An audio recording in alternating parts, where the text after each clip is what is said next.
Today, I want to talk about working with spray guns and chemical in cold weather, what happens to them, and how to work with them.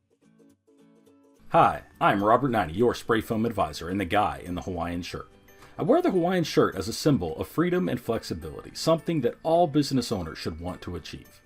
You know how most SPF contractors start their business because of their technical skills, but they have no plan for growth? There's no consistency because decisions in their business are made on the fly. They are just trying to get through the day.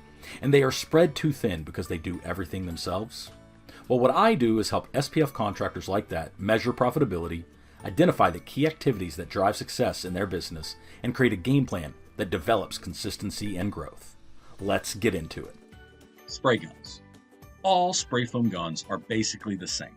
As big hunks of metal, they lose heat quickly and generally get cold in cold weather. O-rings get brittle. Lubricating oil and grease get thick, like honey or cement paste, and gun grease hardens. These are all used to lubricate and protect movable parts. If they get cold and stiffen, they may fail. If you pull the trigger under these conditions and failure occurs, you may end up with crossover or total foam blockage in the head of the gun. This is expensive: parts, labor, and downtime. Solution: keep your equipment warm during the cold weather. If you don't have a heated rig, make sure to travel with the foam gun in the cab of your heated truck. ISO. Like any liquid, when ISO gets cold, it gets thicker. Not as quickly as the resin, but it does get thicker. And it can freeze, sort of. As ISO approaches freezing, the molecules get really close together and can attach to each other, resulting in dimers, sometimes referred to as crystals. Around freezing temperatures, ISO will not solidify like water, but will become more like a frozen slushy. These crystals can ruin the ISO material and damage your equipment. If you use this material, you could plug up or clog up your entire system from the drum to the gun. This can be expensive: equipment, downtime, and lost revenue. In some cases, you can salvage the material by increasing the drum temperature and straining the crystals. To do this, you need a clean barrel, a funnel, and a screen. And then you can transfer the liquid, typically by hand, pouring it over the screen through the filter and filtering out the crystals and draining the liquid into a new drum. Note, you have to be careful about using a pump because of the crystals. Solution here: be proactive and keep your chemical warm during cold weather, and do not let it get close to freezing. Resin. Resin will generally be more affected by cold weather than ISO. It will get thicker faster as the material gets colder. Additionally, the resin for water-blown foam can freeze into a solid mass due to the water content. The good news, at least with some water-blown foam, is you may be able to thaw out the material, mix it up, and salvage it. But make sure to check with the manufacturer for their guidance and recommendations. This doesn't always work.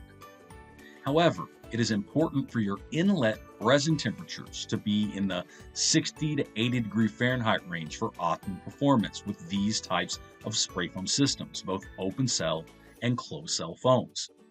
As the resin temperatures drop, the viscosity increases exponentially, not linearly. Several tests of a material with a documented viscosity of 700 to 1100 CPS at 77 Fahrenheit show a viscosity of about 2000 CPS at 62 degrees Fahrenheit and a viscosity of 7800 CPS at 47 degrees Fahrenheit. For reference, this would be like changing from the thickness of motor oil to honey to molasses as the temperature of the material drops. This increased material thickness makes it more difficult to pump and move the material through the proportioning system. To keep your material warm, drum blankets work great, and band heaters can work if placed at the very bottom of the drum and they're thermostatically controlled.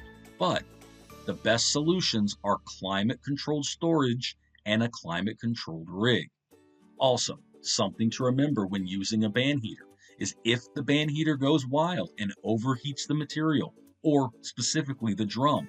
It can blister any drum liners on the inside of these drums, and this debris can break off into the resin and eventually show up in your screen filters or getting clogged somewhere in your system. The solution for dealing with your resin is to keep your chemical warm during cold weather. Hopefully by now you are noticing the theme. Protect your equipment and protect your chemical. Keep them warm during cold weather, and you will avoid many of these common mistakes.